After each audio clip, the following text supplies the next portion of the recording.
Bismillahirrahmanirrahim. Assalamualaikum warahmatullahi wabarakatuh. Asal tubuh manusia.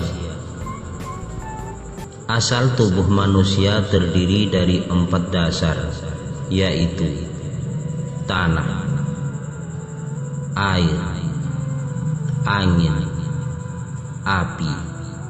Kesemuanya itu daripada Nur Muhammad juga adanya.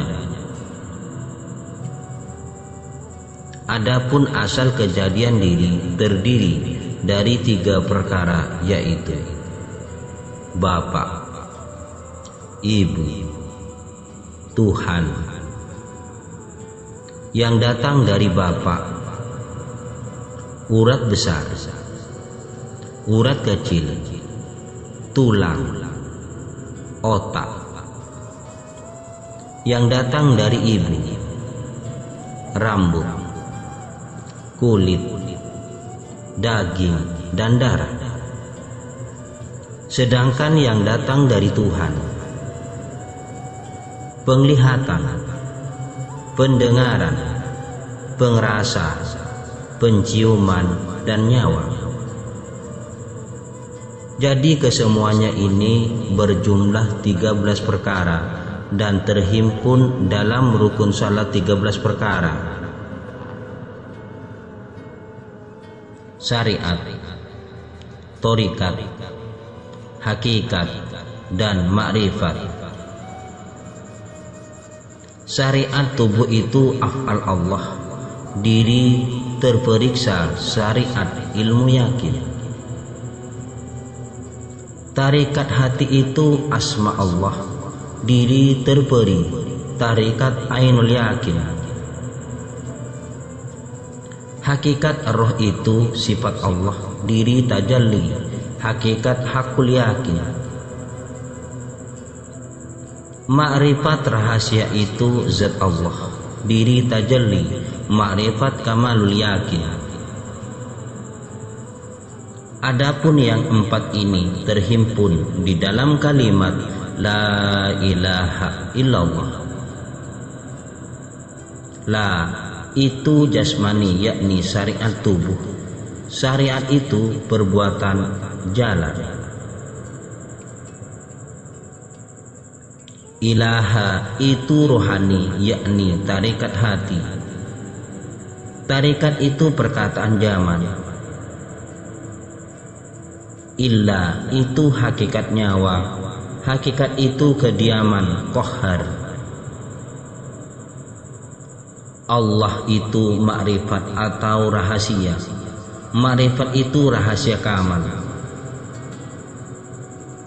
Apabila kita hendak mencari atau mengenal diri, maka hendaklah terlebih dahulu kita ketahui atau kita kenal akan rahasia Nur Muhammad.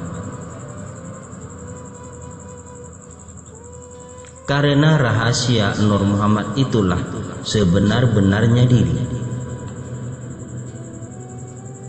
Adapun yang bernama diri itu terbagi 2 bagian.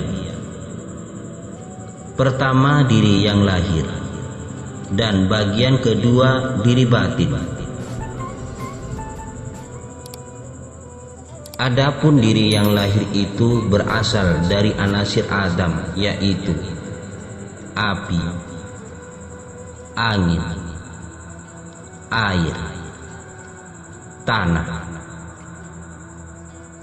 Adapun api itu terbit daripada yang batin, berhuruf alif, bernama zat menjadi rahasia, hurufnya darah pada kita.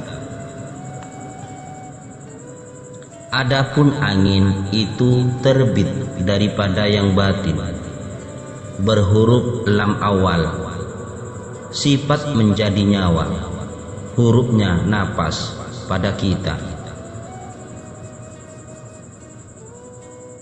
Adapun air itu terbit daripada yang batin, berhuruf lam akhir, bernama asma menjadi hati, hurufnya mani pada kita. Adapun tanah itu terbit daripada yang batin, berhuruf H, bernama af'al, menjadi kelakuan. Hurufnya tubuh pada kita. Jadi, jika demikian, diri kita yang lahir itu terbit daripada bayang-bayang diri kita yang batin juga. Berhuruf atau berkalimah Allah, dan ingat jangan salah paham. Di sini bukan berarti kita mengatakan bahwa kita adalah Allah, melainkan maksudnya adalah kita ini rahasia Allah Subhanahu wa ta'ala. Kemudian, sesudah kita ketahui diri yang lahir itu, hendaklah kita ketahui pula diri kita yang batin. Siapa yang mana? Sebab diri yang batin itulah yang bisa mengenal Tuhannya. Seperti sabda Nabi Muhammad sallallahu alaihi wasallam, barang siapa akan mengenal dirinya, maka akan dikenalnya Tuhannya. Sebelum kita mengenal diri kita yang batin, hendak lebih dahulu kita matikan atau fanakan diri kita yang lahir. Seperti disabdakan oleh Nabi Muhammad sallallahu alaihi wasallam, matikan dirimu sebelum kamu mati. Jika sudah mati atau fana diri kita yang lahir itu, barulah nyata diri kita yang batin yang disebut sebenar-benarnya diri. Adapun cara mematikan diri yang lahir itu adalah dengan menafikan huruf-hurufnya. Alif, lam, lam, ha. Jadi, jika diri kita yang lahir itu nyata sudah fana, artinya sekali-kali tiada mempunyai ada lagi. Berarti diri kita yang lahir ini lebur atau lenyap kepada diri yang batin. Artinya, daripada tiada menjadi tiada, dan daripada ada kembali menjadi tiada. Maksudnya, diri yang lahir ini sehelai rambut pun tiada mempunyai ada lagi, dan tiada boleh dikatakan ada pada ilmunya. Hanya diri yang batin yang bernama Muhammad seperti tersebut dalam hadis qudsi. Kujadikan engkau ya Muhammad karena aku, dan kujadikan sesuatu karena engkau. Jadi jelaslah bahwa yang bernama Muhammad itulah sebenarnya diri yang batin. Hendaknya janganlah kita salah paham lagi, karena Muhammad itulah yang ada mempunyai tubuh, hati, nyawa, dan rahasia. Adapun tubuh Muhammad itulah yang bernama alam insan, yakni syariat. Adapun hati Muhammad itulah yang bernama alam jisim, yakni torikat. Adapun nyawa Muhammad itulah yang bernama alam misal, yakni hakikat. Dan adapun asir Muhammad itulah yang bernama alam roh, yakni makrifat. Sesudah demikian itu, hendaklah Muhammad itu pula yang mengenal Tuhannya. Akan tetapi Muhammad belum bisa mengenal Tuhannya sebelum fana tubuhnya, hatinya, nyawanya, dan rahasianya, zatnya, sifatnya, asmanya, af'alnya. Seperti firman Allah, Qul huwallahu ahad. Katakanlah olehmu Muhammad bahwasanya Allah Ta'ala itu Esa. Esa pada zatnya, Esa pada sifatnya, Esa pada asmanya, Esa pada af'alnya. Dan lagi firman Allah, serahkan dirimu hai Muhammad pada Tuhanmu yang hidup dan tiada mati. Mengenai Muhammad menyerahkan dan mengesahkan diri kepada Allah seperti diuraikan berikut ini.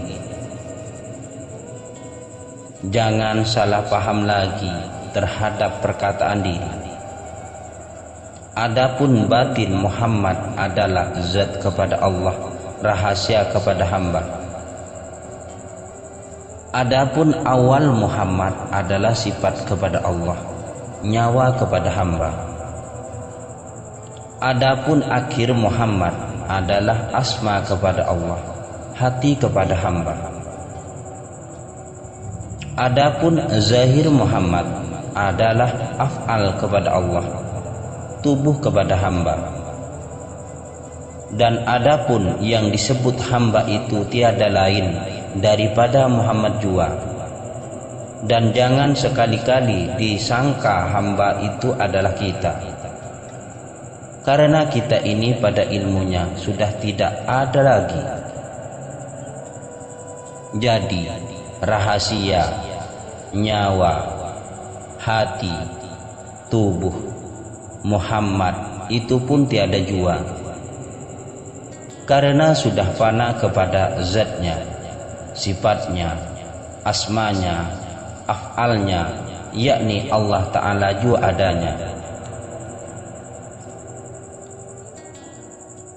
Seperti firman Allah di dalam Al-Quran, Dialah yang awal dan yang akhir, yang zahir dan yang batin, dan Dia maha mengetahui segala sesuatu. Quran Surah Al-Hadid ayat 3. Jadi kita ini atau tubuh kita yang kasar ini pada hakikatnya atau ilmunya fana kepada makam baqo, fana kepada Allah jua adanya, yaitu fana fillah dan makom billah.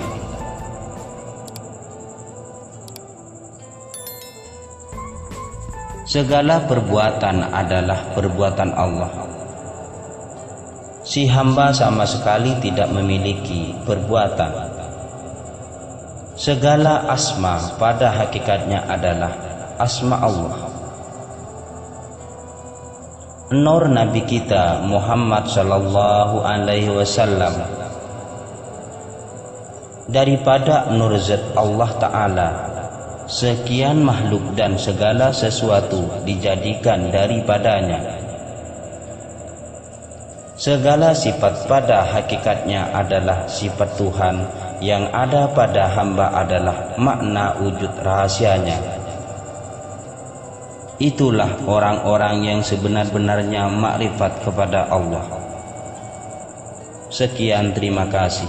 Assalamualaikum warahmatullahi wabarakatuh.